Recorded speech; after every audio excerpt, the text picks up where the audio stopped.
Hello and welcome to the Rico Arena here in Coventry for the very first Motorsport UK show, celebrating diversity in motorsport. I'm Gemma Scott. And I'm Neil Cole, and what a pleasure to be here for this inaugural event, celebrating everything that's great about British motorsport, right from the grassroots all the way up. So whether you're into karts, touring cars, or you like the water and power boats, it's all in there just for you. Let's take a look at what's coming up.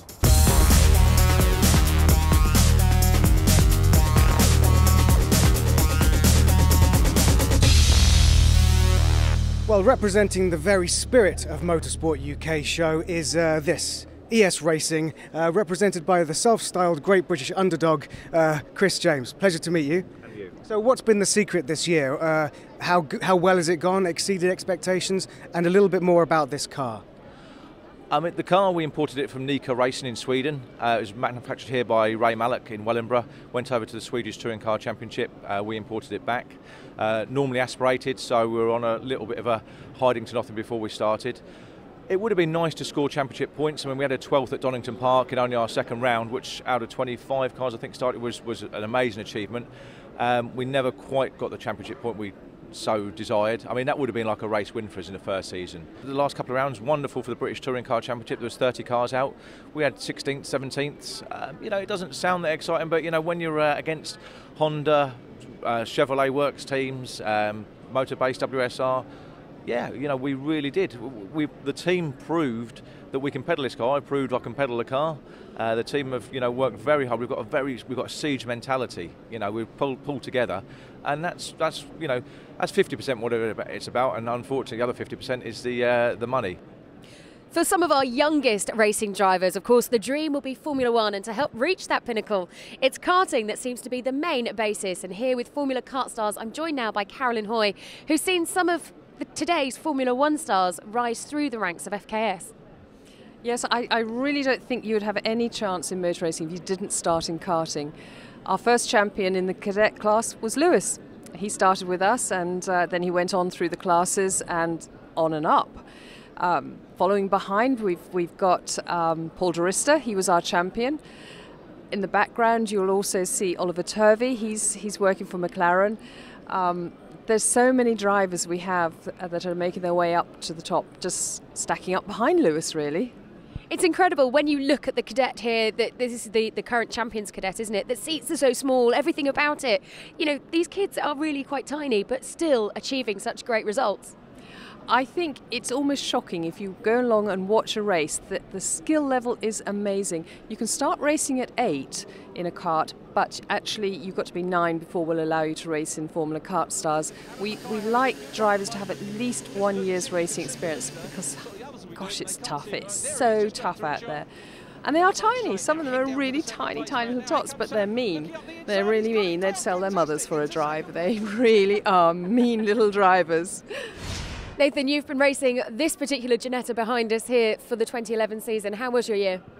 We had a pretty good year. We had a very rough start to the season with a couple of mechanical failures, but we finished 4th in the championship overall, won the team championship, and came away with the most number of points over the most number of races. So whilst we didn't win the championship, we were very quick, and I think we did a great job with the sort of equipment we had. The whole idea of being at the show today is to generate interest in the team, show people the cars, and trying to get a bit of interest and look to sign drivers for next year. Les, Hovercrafts here. It's great to see them at the Motorsport show. But tell us a little bit about racing Hovercrafts. Racing is just 10 minutes of sheer madness. The lights go green, you open the throttle, and that's it for 10 minutes. It's meant to be a non-contact sport, but you're on a cushion of air with 200 horsepower in the back. Accidents happen. And there's no brakes, right? No brakes at all, no. If you see an object that you don't want to hit, you either have to shut the lift off and you'll skid to a halt, or give it a handful of beans and go in another direction. Now, in terms of the speeds that you're reaching, how fast do these go? These Formula One craft are unlimited horsepower, so they can do sort of 85 mile an hour on the water. All our courses are water and land, so there is potential to do those sort of speeds at race meetings. And if you get 15 of these craft on a start line, all doing the same stuff, it's quite exhilarating. Better than touring cars to watch. In terms of people wanting to get involved, how do they come along, how do they race, and how much does it cost? We reckon here this weekend this is the cheapest motorsport. £65 is your entry for the weekend, and a father and son can share a craft and do 3 races each a day for £65 for a weekend. Now, this event is all about growing the future of British motorsport, and standing right here to my left, very used to that vehicle, is Seb Morris, the 2011 Ginetta Junior Champion. Greetings, welcome to this lovely event. First of all, congratulations on your victory. Yeah, thank you very much. It's been a fantastic year, and this is tops it off nicely. It's great to come here and see all the lovely cars and lovely machinery, and just get an idea of what goes into these motor racing events, and what people put into it. And it's fantastic to be here today. Now, talk us through the Ginetta that you've been racing. That's not the one you've been racing this year, but talk us through what it's like to drive. What's special about it? It's a great car to drive.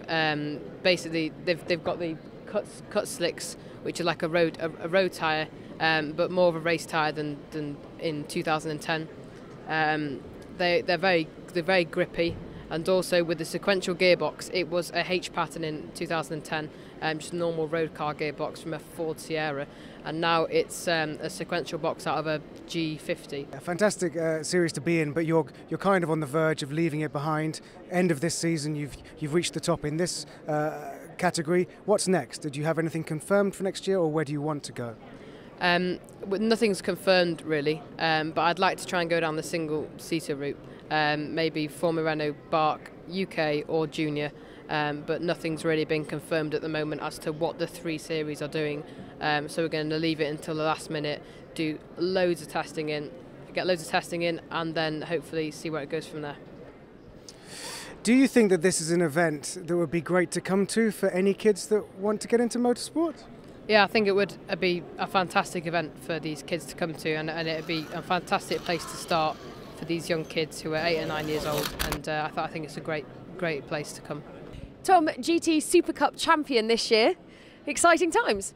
Yeah, this year's been a really good year for us, and to come away with a second championship in 2 years is, tops a fantastic two-year streak off. So, looking ahead to next year now, and see what lies ahead, and see what we can raise over the winter, and as I say, see what the plans are next year. Excellent stuff, and of course you're all part of Race Drivers Inc. as well. Yeah, I've been with Baz and all the guys at Race Drivers Inc. for a few years now, and a fantastic bunch of guys, and they work so hard to craft something out for the sport, and it's for sure Race Drivers Inc. is something that needs to be in a lot of people's racing careers. Obviously, it's like a sort of a drivers club for drivers and fans and things like that, and fantastic thing to be involved with. And as I say, I've been with Baz and the guys for a few years now, and they've helped me out no end as well. So, Martin, your very first Motorsport UK show, how's it been? Really enjoyed it. It's gone all right. We could do with a few more visitors, which everybody knows, but it's the first one. We've had a lot of encouraging feedback from the exhibitors. They're happy with who we've got. They say we've had some good quality people that they've dealt with, and some of them have signed people up for the race series and meetings that they've wanted to do. And I think we've attracted the right sort of people, which is the quality of drivers and wanting to get into the motorsport and find out more about it. So in terms of moving forward to 2012, the show will be back? Oh yeah, we'll be back 2012. Everybody's coming up with lists of ideas and how we want to do it, and it's great to get that feedback from them. This is a 7-litre V8 and it'll hit 0 to 60 in just 3 seconds. Now, bearing in mind the Bugatti Veyron is 2.8 seconds, this is rapid. But drag racing is all about reaction times, and I reckon if I was head-to-head with Neil, I'd definitely win.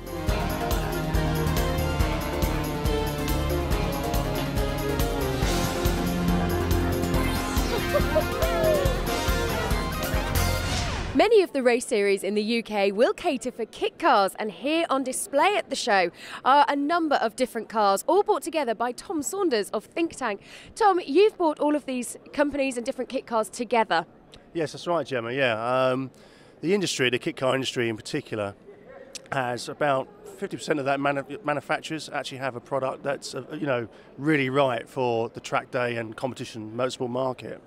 As you can see, the display we've got here this weekend really is a real small fraction of what's available in our industry. There's roughly 160 manufacturers, and about half of those actually offer a car or kit car of some sort that you could actually use on the track or for competition use. So this show is perfect for us, for, you know, as an industry, to be here to represent you know, what we have to offer as an industry.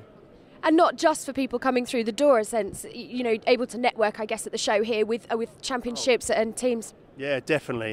You know, looking around us, as you can see, I mean, it's a real mix of all sorts. I mean, from the Fun Cup guys, Seika Sports Cars, you know, you've got our friends from Total Kit Car here, Track Driver Magazine, you know, Supercarts. It's a proper, you know, competitive motorsport show.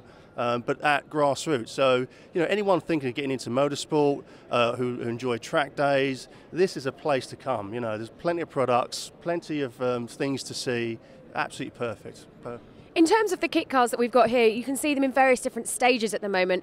At what stage do people buy these? Are they literally building them from scratch? Can they buy them already built? Yeah, I mean, most manufacturers, I'd say 85–90% of manufacturers actually offer either a complete kit, which you can buy from the manufacturer, go home, build, and then go and race, or you can speak to the manufacturer and say, look, I'm kind of looking to get into, you know, either a hill climbing event, or I want to go and race in the 750 Motor Club Series, and these guys will actually build pretty much bespokely a car for you to go and use.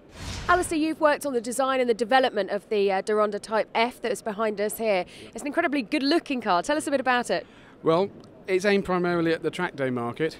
We sell it in kit form or as a fully built car, and it's powered by the Audi 1.8 turbo engine. So we've got a good range of performance options there. I know you said it's mainly aimed at the track day market, but is it a car that can be raced as well? Yes, there are series that can be raced in, various GT series across the country. But primarily it's aimed at the track day market, can be used on the road as well. But it's a very powerful car, and I think you need a will of iron to keep your driving licence if you used it on the road. ADR Racing are predominantly known for their race cars, so what brings you to be part of the kit car stand here? Well, as a spin-off, we make a lot of our own parts, and most of it is universal to some extent, and we've had a lot of interest from the kit car market, particularly supplying uprights and brake pedal sets and suspension components. So we're just here to show these off in particular. And in terms of the race car, I mean, it looks pretty impressive here. I'm guessing it's a very popular car. Yeah, we've sold a lot around the world, and we're also wanted to promote the sale of our car, but to offer track days and race car hire for the forthcoming seasons to get some more cars out in the UK this year. That's it from part one here of the Motorsport UK show, but don't go anywhere. No, there's plenty more still to come after the break here on Motors TV from me and Gemma. Now, how do you start this thing? Haven't you got the keys?